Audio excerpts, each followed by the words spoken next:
What is going on, guys? How are we all doing? Hope everyone's well. Good to catch up. Good to catch up. Been a hot minute since I've spoken to you all. Apologies, yesterday had a bit of a family emergency, and the week before there really just wasn't that much to talk about, to be honest. So yeah, good to catch up with you guys. Good to touch in. Can you let me know if the sound is okay and the picture's okay and you can see my BTC chart? What's up, Nazar? How you doing?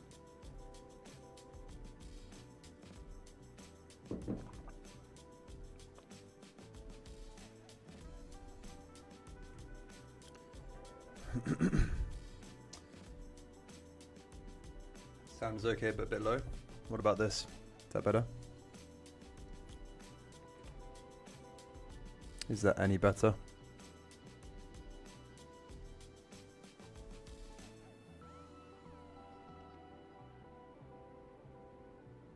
Let me know. Good evening, Mary. Okay, cool. Now that that's sorted, let's crack on. So basically today we are doing a classic trade review session, running through my recent trades with you all, being as transparent as possible with everything that I've been doing. And it's the, that classic me teach you what I'm doing with my trades in hope that you can learn through secondhand experience. Absorb as much information as possible and hopefully apply it to yourself. And there will be some losses today as well that we're going to cover because of the recent moves in the market and the way that I've been basically approaching my trading and my trading strategy. So hopefully there are some takeaways on the good stuff and the bad stuff as well. I'm not going to do a market review today. I'll leave that for the next stream. Probably stick to the regular slot. Saturday mornings we can tuck into a market review, what's going on with BTC, what's going on with ETH and the altcoins, and looking for future setups. But today it's just a classic trade review. What's up, Algul? How are you, man? Good to see you as always.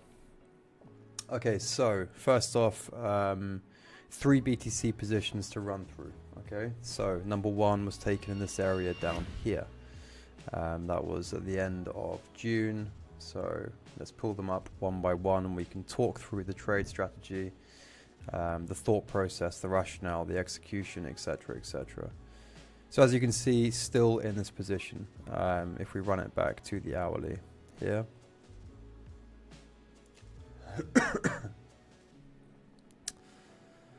So essentially this was a deviation trade. Okay, it's a deviation trade because of this down here, right? Now when we have deviation trades and we're thinking about using deviation price action as triggers for our trading, it's always nice to see this to some degree here, where you get at least a tiny bit of speed, right? You want at least a tiny bit of speed into that deviation. The reason you want that is because basically what it does is it creates this inefficiency, this void in liquidity, this void in price action, whereby this confirmation candle of the divergence here can lock in without being into any supply in this area, which may then knock it back down and make that lock-in fail. That being said, I didn't take it on this candle here just because of this here. Right, we had this cluster in here. I wouldn't quite call it supply, right, because for it to be technical supply, I'd have liked to see a nice strong impulse into the zone and out of the zone. So we have an impulse out of the zone here, but we don't really have an impulse into the zone. Okay, we just have this like drift into the zone. That being said, it's still a cluster. It's still a point of potentially sticky liquidity on the charts. And just an area that I wanted to be really cautious of. So for me, I wanted to have a little bit more confirmation on this trade trigger as opposed to taking it in here. Of course, in hindsight being 2020, if I had taken this, I would have had a much tighter entry. But in real time, I wanted to be a bit more cautious, a bit more safe, and just err on the side of caution because of this area in here. As this was an area of potential supply, by nature of all of these taps and then all of these closes into the supply zone. So by this point here, I then marked it as weakened supply, like so. But then once you get multiple closes, this chopping in and out of it, it's just redundant at that point. So at this point, wasn't really worried about it, but was kind of waiting for both a retest of this sweep level, support level here, and then also ideally a tap into this here, which is a classic move.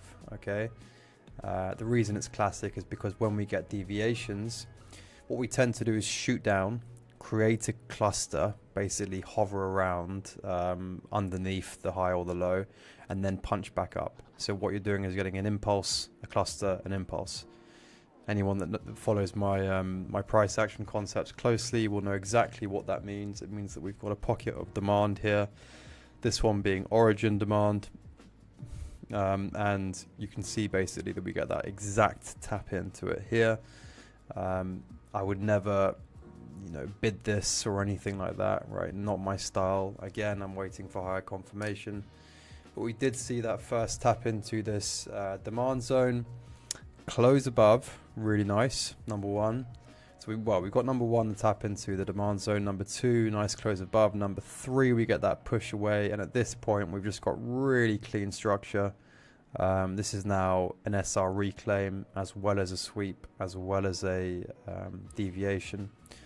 And we also don't have to worry about anything really in the way of a first hitch or first trouble area here. So yeah, we're kind of scot-free. We've got some nice clear air to run through here, nothing in the way of supply, and we've had a really nice structural reclaim here. Okay, so I believe as well as this, there was some delta as well. So let's just run this back to all the way over here. Yeah, so we had some really nice delta as confluence as well. As you can see, stand out on the page, right? Biggest delta bars on the page. Again, I could have been a bit more aggressive in hindsight. I was clearly feeling cautious and wanted to be a little bit more.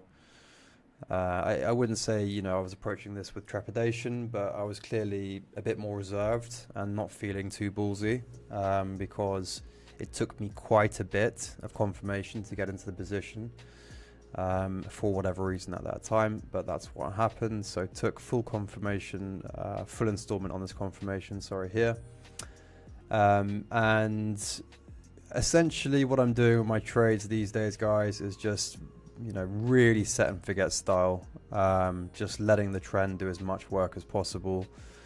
I'm looking to basically, upon one of my recent journal reviews, I realized that I could be squeezing out a lot more value from positions if I let them run for longer. So instead of letting trades run for days, a week, etc., I'm looking to push that out, a few weeks, a month and a half, 2 months. Start moving into those sort of time horizons a little bit more, and just seeing if I can let the trend do as much of the work as possible, basically. So still in this first position here on BTC. The second here is a breakout trade, right? So really not very much to talk about on this side of things, apart from that it's a very clean breakout trade on the higher time frames.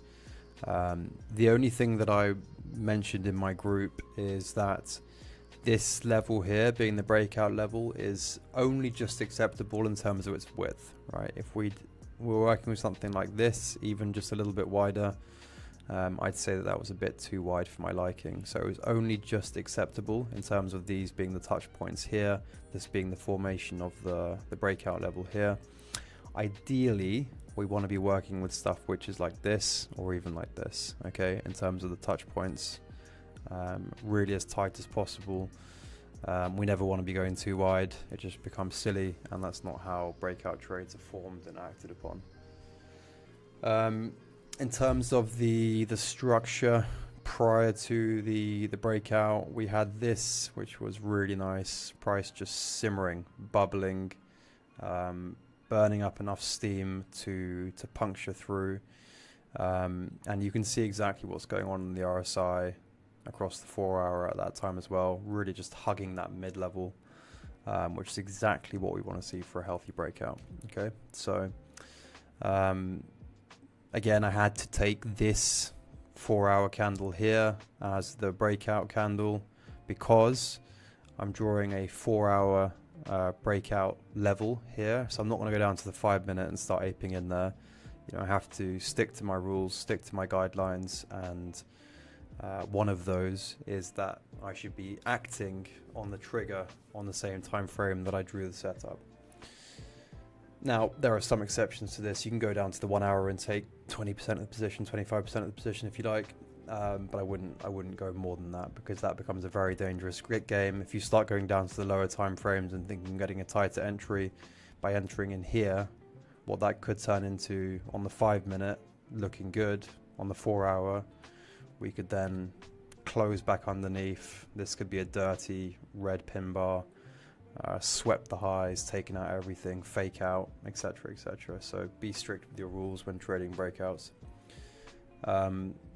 As you can see, we came down, challenged this position a couple of days ago, and we are still in this position, but again we're back down to entry pretty much, so holding on and seeing what we get. Okay, what we do have in the way of this position is if we get rid of this, well, we don't even need to get rid of it, we can just move it along, right? So you can see that actually what we also have here is a really clean pocket of intra demand, and you can see price's reaction with that there. Okay, so we've tapped into this intra demand zone here. We've got a clean 2 hour divergence as we did so across both the awesome oscillator and the RSI. Okay, price making lower lows, the oscillator's making higher lows, tapped into this liquidity zone here, and now we start pushing up. So we have to really see if we can start reclaiming these levels up here to see if the position can be protected further and if it will stand the test of time.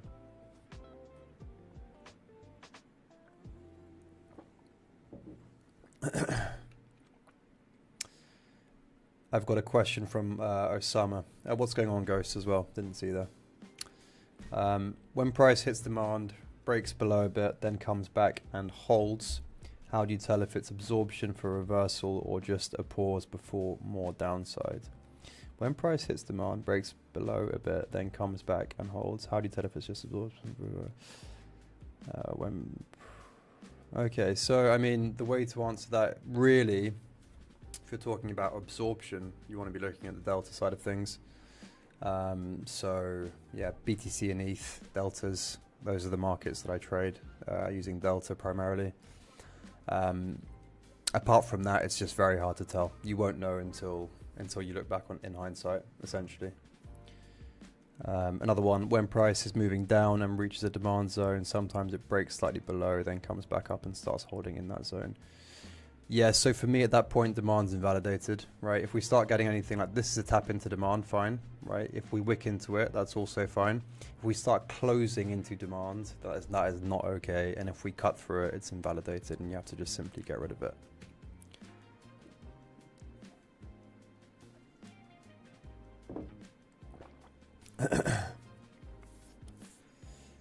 How do you personally confirm whether that holding at demand zone is actually absorption for a reversal or just a pause before continuation? Are there specific signs like volume behavior or candle structure that you rely on to make that judgment in real time? Yes, there is. When trading alts, I will be looking at candle structure. Will not be looking at volume, right? Simply looking at candle structure. But when using BTC and ETH, I'm looking at deltas, right? So delta here. This is the interaction between market and limit orders, and this is where we can really tell whether or not absorption is taking place. Okay, so that's BTC position 1 and BTC position 2. Let's move on to the third. So as you can see, no bueno, stopped out a few days ago here. Okay, so let's get into the execution first. So it was 15-minute, right? It was 15-minute, and the reason I was able to go down to the 15-minute, or was happy to, rather, in this case, was the stacked confluence, right? There was lots of confluence in this area. We had, for starters, one of the most outrageous divergences I think I've ever seen. Okay, so price grinding here, making lower lows. The awesome oscillator clearly making higher lows. Okay, so extreme divergence here already. But the RSI, I mean, it couldn't even come down and make another leg here. It was just an extremely sharp divergence up here against price. So that's number one, a very, very rare diverging structure from price against the oscillators. We indeed had delta, I believe, as well. Where are we now? So delta in here, which is the delta cluster that took place. Right, so we've got a cluster of delta here. Those of you that follow the way I use delta will know that I place heavy emphasis on clusters of delta, more so than isolated spikes. So we have a really nice cluster of delta in here. We also had this, right, this sort of capitulation, this speed, which is exactly what we want to see when taking out levels, as you can see on the hourly here. Super clean from this area here, just wipes down, takes it out, which means two things. Firstly, that the oscillators, when they hit this point, are extremely maxed out. So you've got oversold signals on the RSI across multiple time frames. Also means that you have this inefficiency, this void of liquidity in here, which price can then travel back through. So as you can see, a nice strong start to the trade.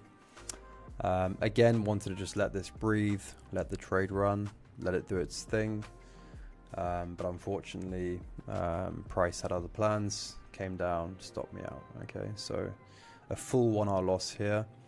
And I believe I'm going to be starting to take a few more full 1 hour losses as opposed to managing positions, simply by virtue of me trying to let the trades breathe a bit more than I have been doing. Because I simply do believe that it will be more profitable for me in the long run than over managing trades, and also much more stress-free and more enjoyable than being stuck to the charts as well.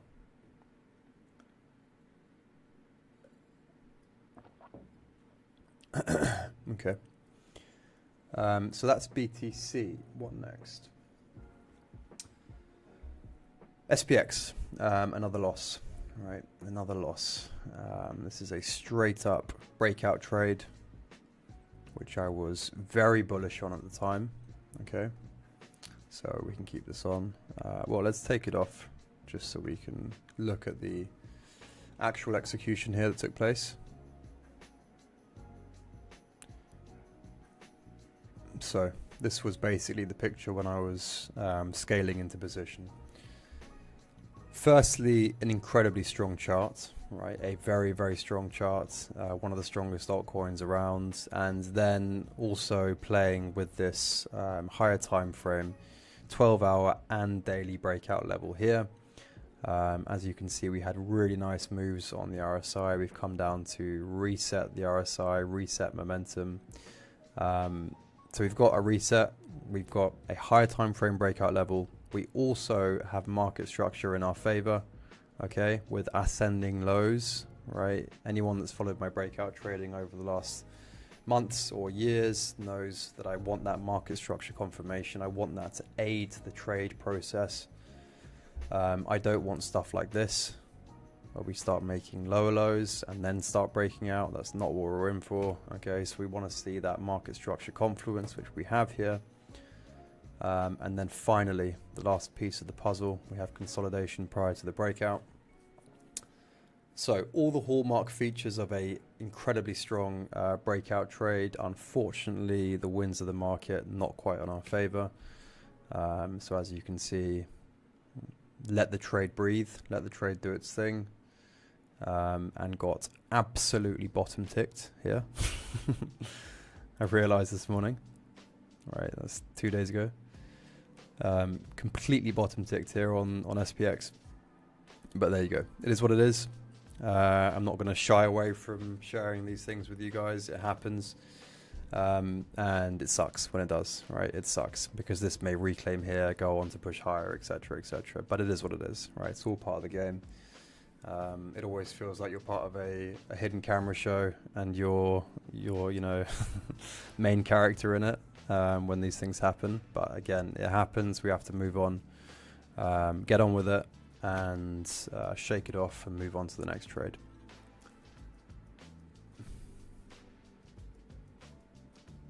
So the next position was B here. You can see it's already up there. B was an hourly trigger. Okay. So we had an hourly trigger here.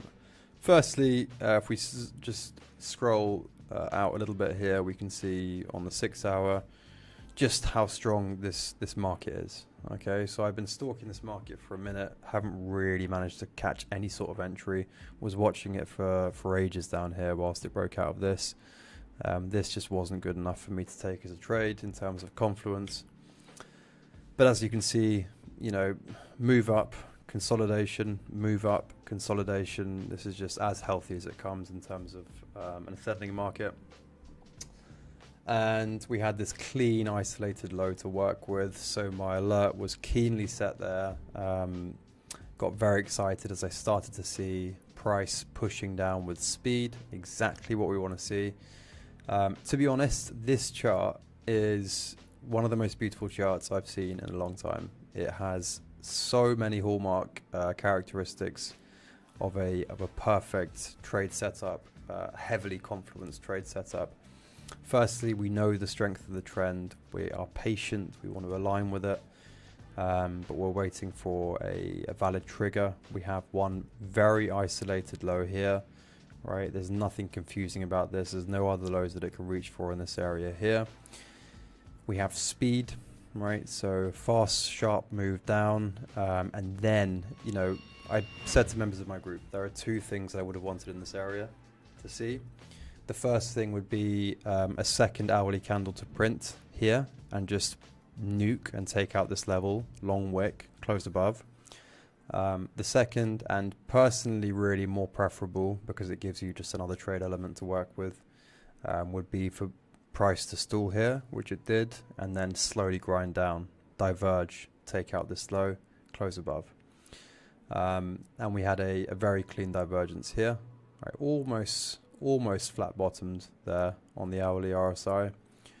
AO agreement, right? Clean as it comes, super textbook.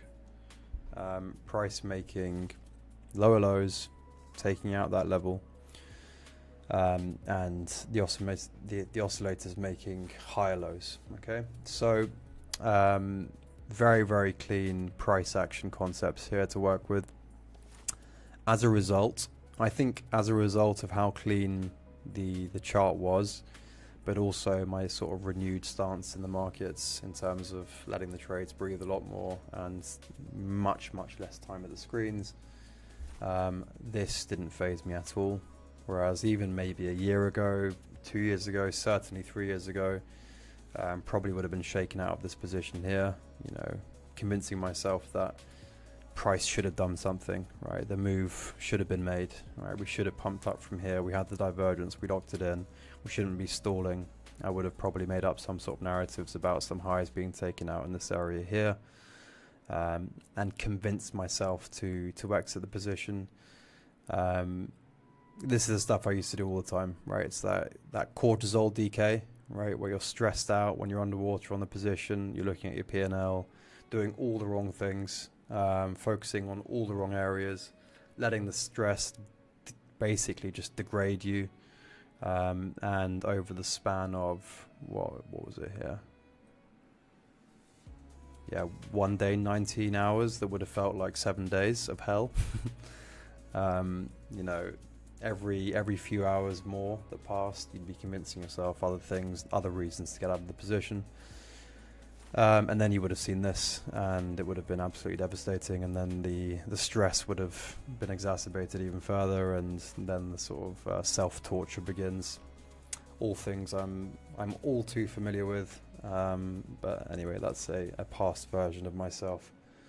But if any of you resonate with the words that I'm saying, then don't worry, it's completely normal, and you will grow out of it.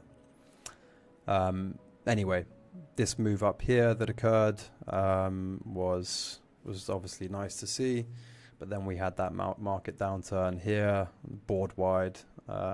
That's made everything bleed out. So we've come back down to challenge the position, as with this here.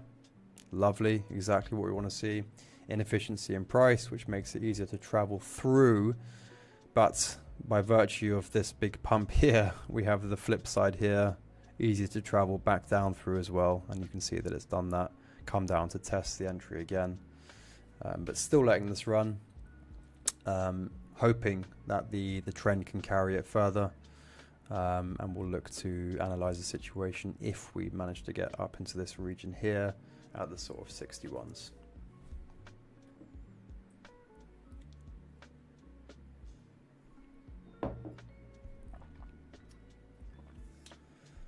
Okay, so next position is KAITO. Where are we? Okay, so this was a simple play.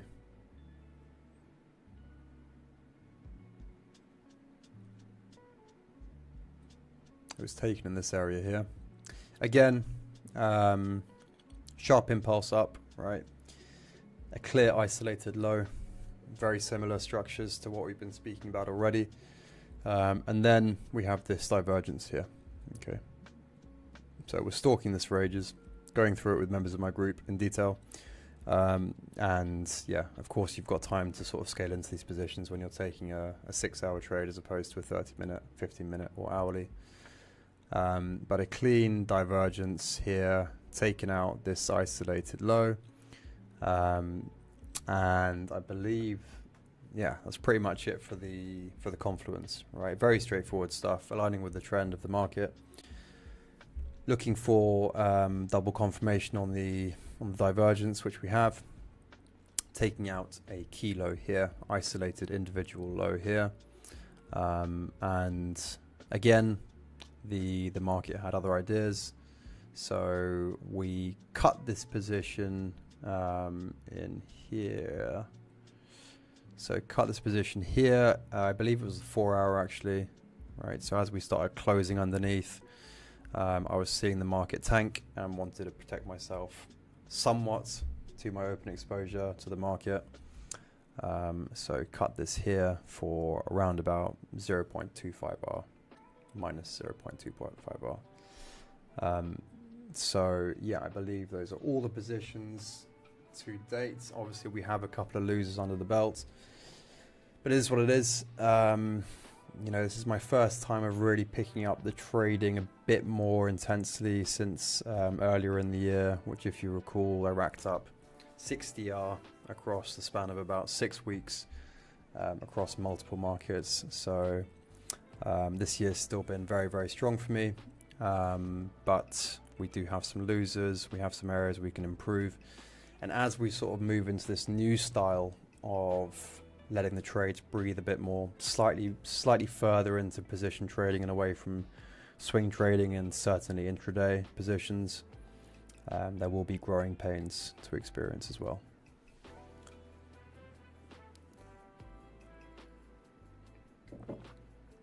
Okay, so we can take some questions now.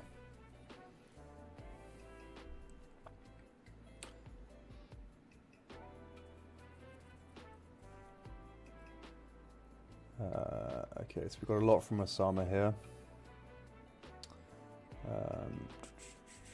When price reaches a kilo and starts holding, how do you tell if it's absorbing orders like passive bids just by watching candles without using DOM or order flow tools? You can't tell if there's absorption without using order flow, so you have to use delta if you're talking about absorption. T-Raw. Hey OF, do you take trades on Sundays, and what are the chances the entire weekend moves get faded? Rarely take positions on the weekends. I used to. I don't really do it anymore, mainly because I'm not even looking at the charts on the weekends. Right, a lot more family time. I've got a baby girl now, and yeah, try and spend as much time with her as possible. So yeah, I'm also just trying to like stay away from the screens, generally speaking. So these days, not really trading on the weekends. No, but you can do. My advice to you would be, if you are going to take weekend trades, just be prepared for nothing to happen until the Monday. So don't, you know, what I was talking about with this B trade here, this sort of time-based capitulation, all of this stuff, right? So this would be your sort of Saturday trade, right? And then sit through this until Monday, and then see that, right? So just be prepared for this, because this will occur more often than not.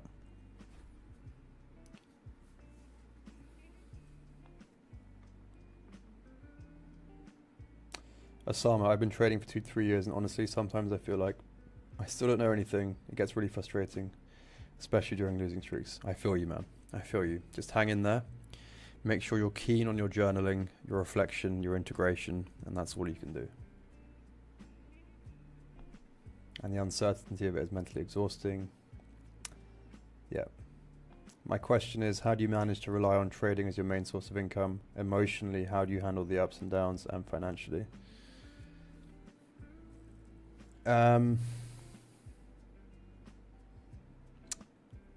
Well, I think you need to focus on your psychology, your mental health a lot, right? So emotionally speaking, make sure you have other things going on in your life, right? Friends, family, exercise, mindfulness, meditation, reading books, whatever it is. I even said to my group earlier on this week, even if it's gaming, right? If you pick up a PlayStation, whatever, just make sure you have a hobby.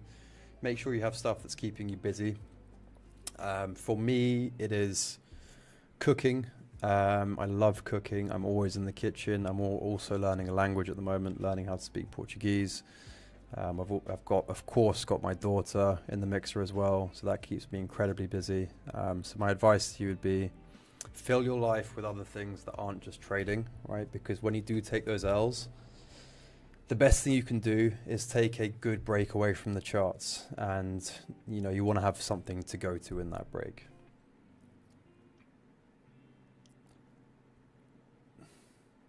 Okay, guys, that's me for this evening.